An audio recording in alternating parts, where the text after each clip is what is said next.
Instructor थी उनके साथ। तो अभी बड़ा जो सारे बड़े ख्याल जो भी है वो बाकी है। ओके। और अभी मेरी प्रैक्टिस भी काफी बाकी, मेरा बहुत गैप हो गया, मैं बहुत ट्रैवल कर रही थी तो उस चक्कर में बहुत ज्यादा गैप हो गई। तो कोई बात नहीं है, इसलिए मैं क्लास गैप हो जाता है। देखिए बहुत सारे काम होते हैं, लाइफ है तो उसमें सभी काम होते हैं और हाँ वो तो है। It's not a big issue. तो ठीक है। हाँ क्योंकि मैंने सिर्फ इसीलिए बोला क्योंकि मेरा वैसे ही बहुत बीच में 10-15 साल मेरा क्लासिकल का गैप हुआ है। ओके। इसीलिए हाँ कोई बात। तो क्योंकि क्या होता है, एक फ्लो होता है तो एक ही फ्लो में सब कंप्लीट कर लेते हैं, तो उस वजह से। बट कंटिन्यूटी वैसे तो कोई दिक्कत नहीं है। हाँ, कंटिन्यूटी बहुत इम्पोर्टेंट है म्यूजिक के अंदर। इम्पोर्टेंट है हाँ। क्योंकि इसमें प्रैक्टिकल का जो पोर्शन है वो ज़्यादा है, हालांकि थ्योरी भी बहुत ज़्यादा है, लेकिन प्रैक्टिकल तब तक हमारा सही रहता है जब तक फ्लो बना रहे, कंटिन्यूटी बनी रहती है। हाँ खैर ये अच्छी बात है, आपने पहले काफ़ी कुछ ज्ञान हासिल किया है, काफ़ी सीखा है, तो बहुत आसानी रहेगी आपको आगे के लिए। तो म्यूजिक के फंडामेंटल क्लियर हैं आपको, आई थिंक सो। हाँ जी। तालों में आप कौन कौन सी ताल कर ली हैं आपने? एक्चुअली मतलब मुझे अभी बेसिक जो अपने नॉर्मल 3 ताल और दादरा रूपक, मतलब ऐसे अभी जो मेरे एकदम से जो मुझे याद है बोलने के लिए जी। वैसे 3-4 ही है। बट बाकी जो भी मध्यमा प्रथम तक रहे हैं वो सारे मैंने सीखे हुए हैं, दुगुन तिगुन चौगुन। जी। तो अब बस मुझे वो रिवाइज करने हैं। हाँ। तो वो है और हाँ भाई ठीक है। तो धमार और मतलब बहुत सारे उसमें हाँ। तो बाकी एक ताल मुझे याद है, 3 ताल तो बहुत ही कॉमनली यूज किया जाता है, तो वो भी मुझे याद है। दादरा भी है और रूपक। अच्छा, रागों में क्या क्या कर लिया आपने? अभी जो मध्यमा पूर्ण के राग है उसमें मेरा शंकरा, छायानट, जय जयवंती, कामोद और पूरिया धनश्री, और मेरे ख्याल से एक और शायद एक मिनट, आई थिंक सिलेबस के हिसाब से जो मेरे ख्याल से 6 कुछ छोटे ख्याल वाले राग है ना, वो सारे हो गए हैं। मतलब उन्होंने सिखा दिए है मुझे छोटे ख्याल। अब मुझे बस गौड़ सारंग, पूरिया धनश्री, जय जयवंती और ये सारे शंकरा। जी ठीक है। हाँ तो अभी इनके रिविजन्स करने हैं मुझे। बट इनकी बंदिश सीखी है। और आलाप तान जो भी। हाँ तो इसके साथ में कुछ आपने लाइट म्यूजिक का भी किया होगा, क्योंकि जब राग हम लोग कर रहे होते हैं। हाँ तो मैंने एक्चुअली मैंने बचपन से ही सीखना शुरू किया था क्लासिकल, तो क्लासिकल क्लासेस मैंने बचपन से ही लगाई थी। तो उसी टाइम पे मैंने 3 सुगम संगीत की भी परीक्षाएं दी है, 3-4 दी है अभी। तो उसको वो तो मैंने स्कूल टाइम पे ही दी थी। उसके बाद में हाँ, क्योंकि मैं हूँ मुंबई से, तो वहाँ पे हाँ सिखाने वाले बहुत है। और बट मेरा वही रहा है कि मेरा कंटिन्यूएशन नहीं रहा है, क्योंकि मेरे पापा का ना हमेशा ट्रांसफर होता था। तो उस चक्कर में क्या हुआ, कभी मैं साउथ में भी थी, फिर ऐसे अलग अलग जगह पे रही हूँ, तो उस चक्कर में मेरे गुरु जो है वो बदलते रहे और फिर बीच बीच में जो है ब्रेक आता रहा।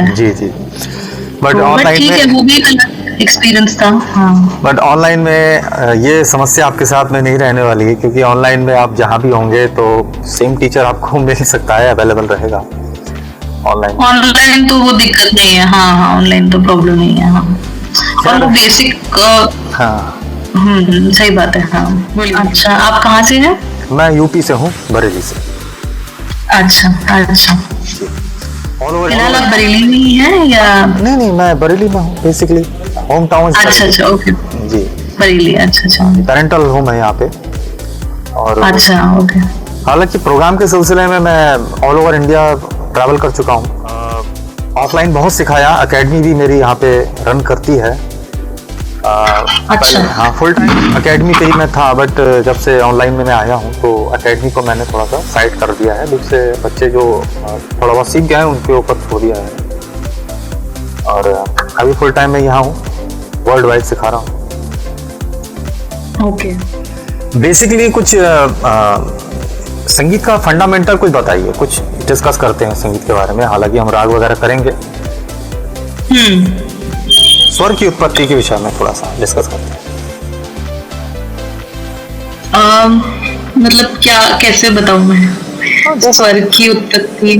स्वर मतलब क्या, एक क्या थ्योरी है, क्या एक ओरिजिन है, क्या वजह है, कैसे स्वर की खोज हुई, ये सब चीजें। तो अभी मतलब मैं अपने करंट उसके हिसाब से बताती हूँ कि मेरे ना, फिर मतलब मेरा ये जो थ्योरी पढ़ना है ना बहुत टाइम से बिल्कुल नहीं है जिस तो मैं मतलब अपने 7 स्वर जो होते हैं, हाँ बिल्कुल जी, 7 स्वर आरो सारेगामा पधा नी सा सा नी ध प म ग रे सा जी।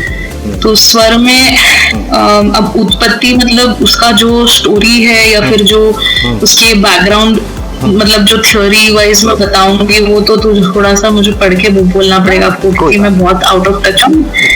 लेकिन मैं जितना समझती हूँ कि अपने जो 7 स्वर है जी, और शुद्ध स्वर, फिर कोमल तीव्र स्वर जी, तो हर राग में अपना जो राग के जो कैरेक्टरिस्टिक्स होते हैं उसके हिसाब से शुद्ध, तीव्र, मध्यम, सॉरी मध्यम नहीं, कोमल, उस हिसाब से जो स्वर लगते हैं। तो इसमें मैं, हाँ मतलब इसमें और मैं elaborate क्या करूँ समझ में नहीं आ रहा। देखिए आपने बहुत अच्छा बताया, बिल्कुल सही बता रहे हैं आप।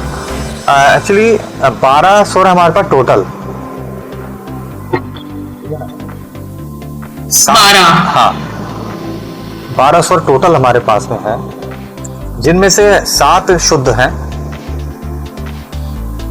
हाँ 7 शुद्ध स्वर हैं, 4 कोमल हैं,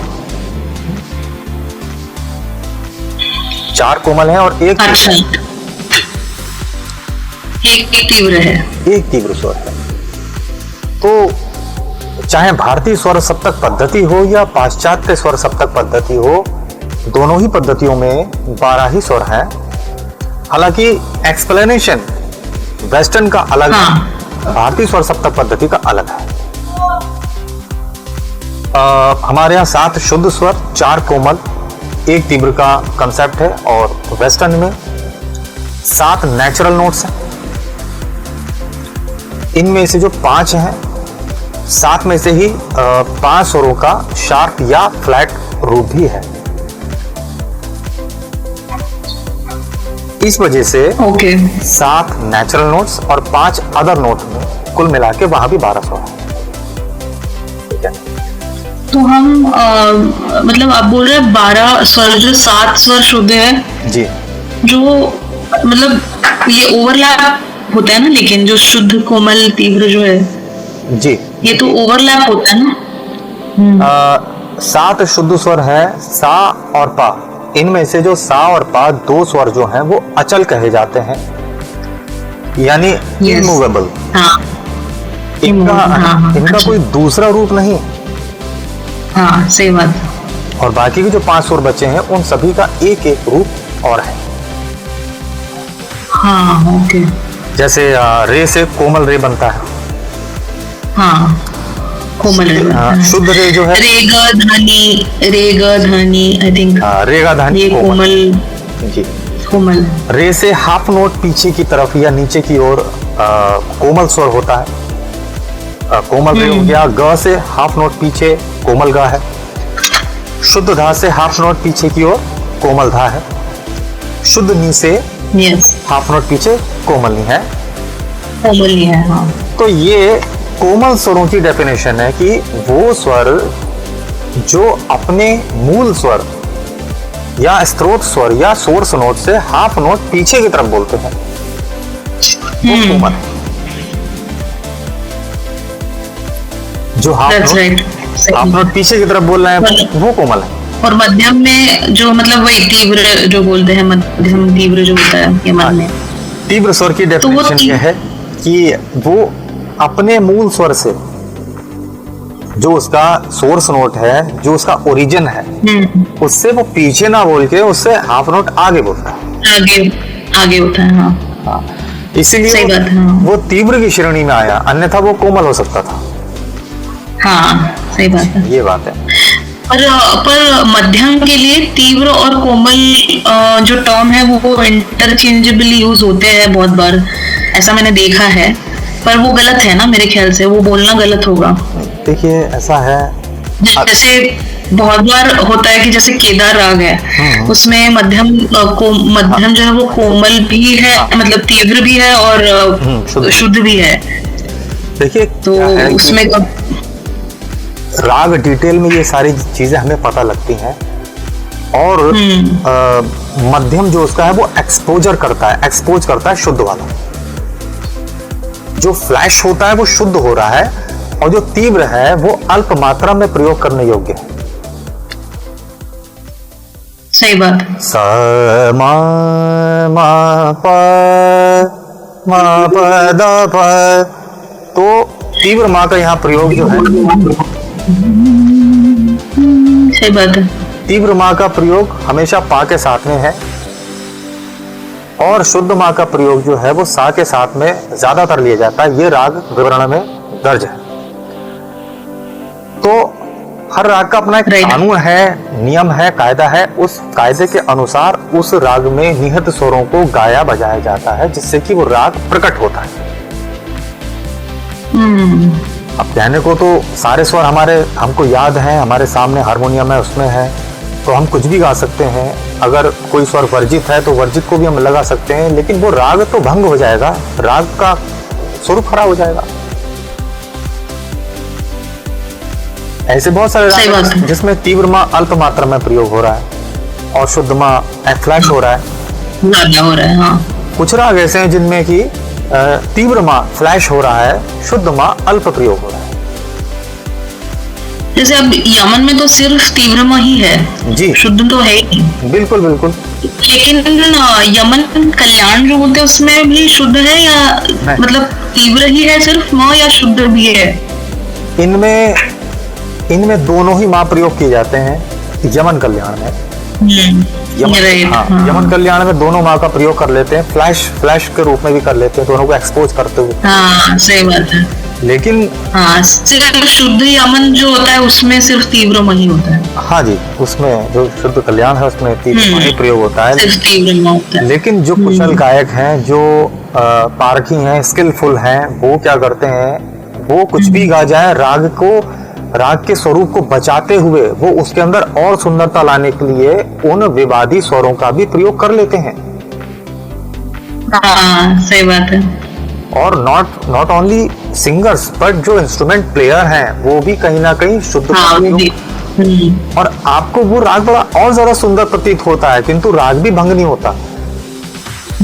हाँ, सही बात है। ये मतलब उसका कैरेक्टरिस्टिक मेंटेन करते हुए भी थोड़े रूल प्ले ब्रेक करते हैं, बट फिर भी वो उसकी वो मेंटेन रहती है। जो अब उसका कायदा क्या है, एक मोटा कायदा ये है कि आप यदि विवादी स्वर लगा रहे हैं जो राग में प्रयोग नहीं है, उसको वर्जित माना गया है, फिर भी आप लगा रहे हैं, तो उसको बहुत अल्प मात्रा में लगाएंगे, और उसको लगाते ही राग की जो सर्वाधिक प्रयोग की जाने वाली कंपोजिशन है, राग के जो उसको प्रकट करते हुए जो स्वर समूह है, उसको तुरंत लगा देना आवश्यक है।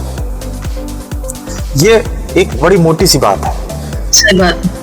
उन स्वर समूहों को लगाते हुए हम राग को मेंटेन कर सकते हैं।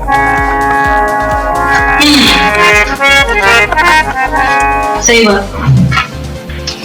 जैसे कि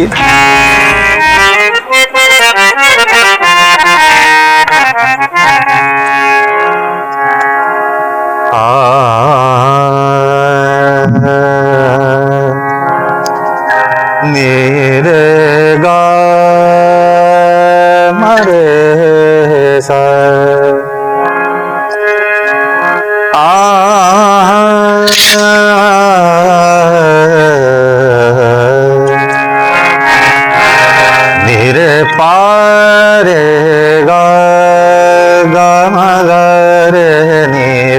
पा रे गा रे नी रे सा गा मा दा नी सा नी दा पा मा गा गा मा पा मा गा रे गा नी रे पा रे गा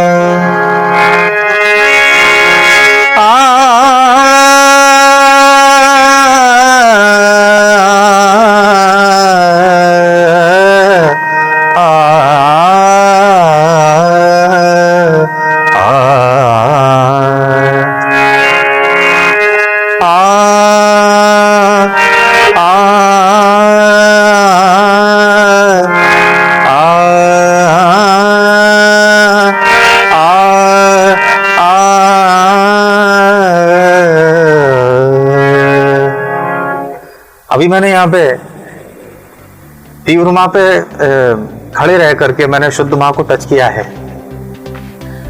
लेकिन मैं इसकी जो इस राग की जो मेन अट्रैक्शन है वो है नी रे पा रे गा रे नी रे सा नी रे गा रे सा और तीव्र माँ। सही बात है। रे मा गा रे नी रे सा। माँ को मैं फ्लैश कर रहा हूँ बार बार, और अगर उसके साथ में शुद्ध माँ का टच थोड़ा बहुत आ रहा है तो वो नगण्य सा है, गौण है, सेकेंडरी हो जाता है। अच्छा, always remember that not to stand on that note.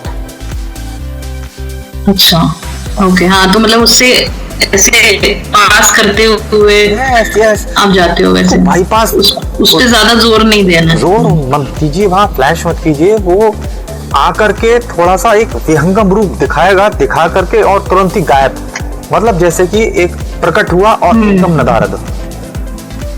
तो अच्छा। वो सही माना जाएगा, वो नगण्य सा माना जाएगा और वो राग का स्वरूप खराब।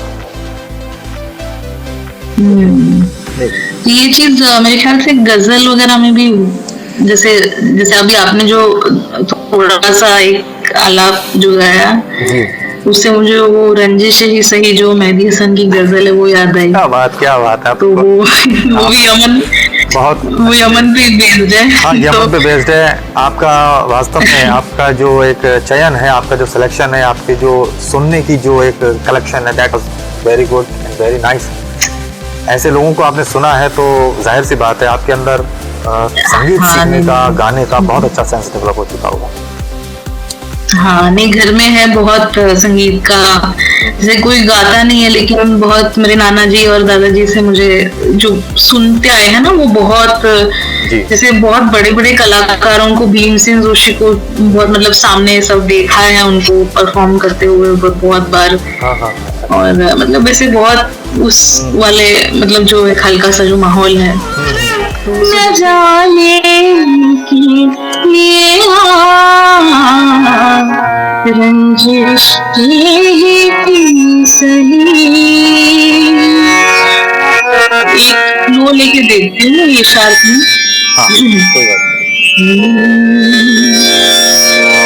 दीवाना की मोहब्बत का छुपाना है मोहब्बत, तू भी तो कभी मुझको मनाने के लिए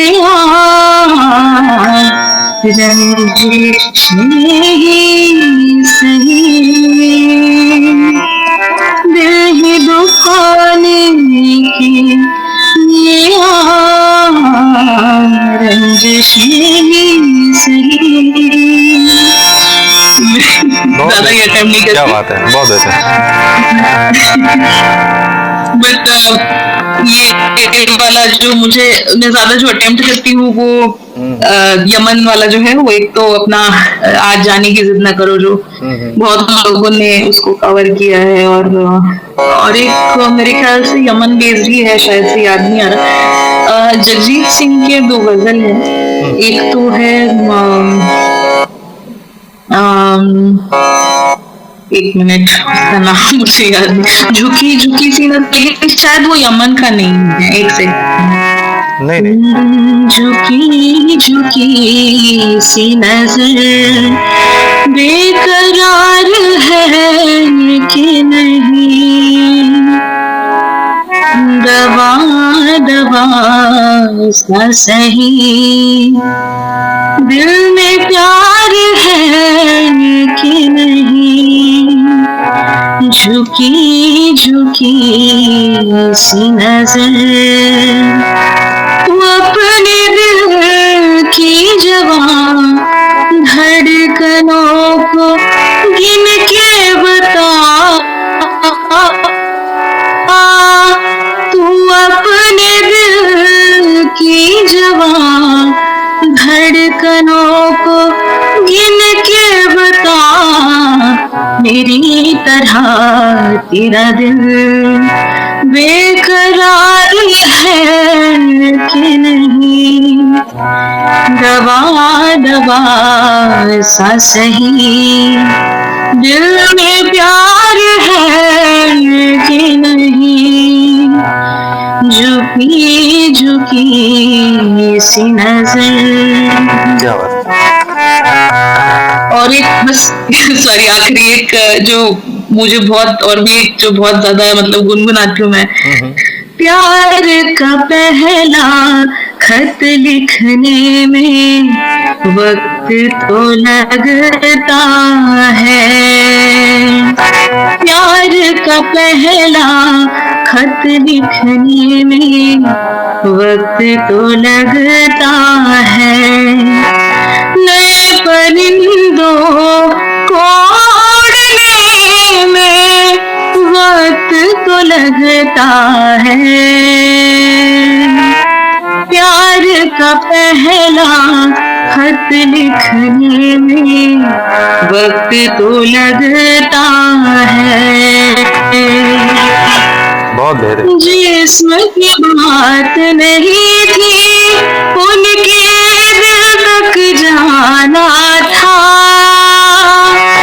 लंबी दूरी तय करने में वक्त तो लगता है।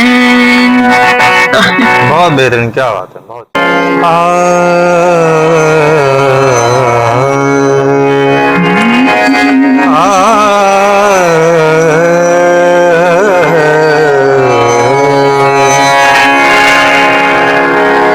रंजिश ही सही,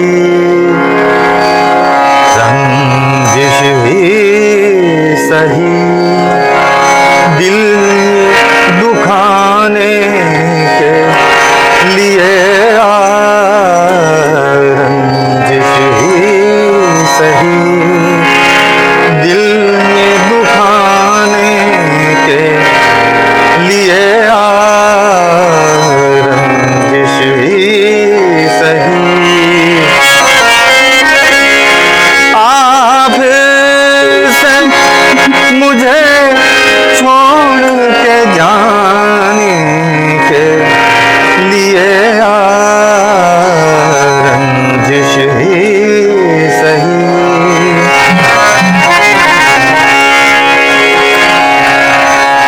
पहले से मरासिम न सहे, फिर भी कभी तो पहले से मरासिम न सही, फिर भी कभी तो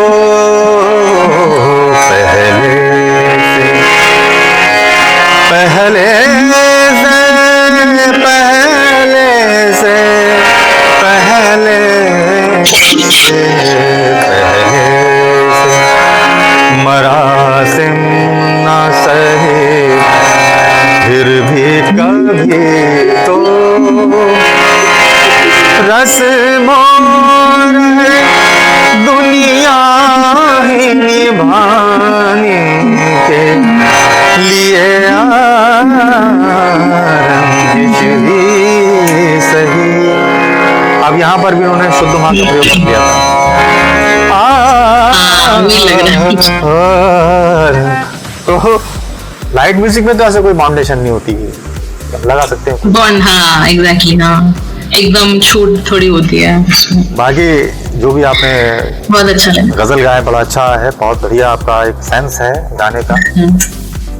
थोड़ा सा और काम अगर होगा, रियाज होगा, सीमलेस रियाज होगा, एग्जैक्टली। कुछ इमोशंस, कुछ ऐसा होता है, देखिए इमोशन सबके पास होते हैं,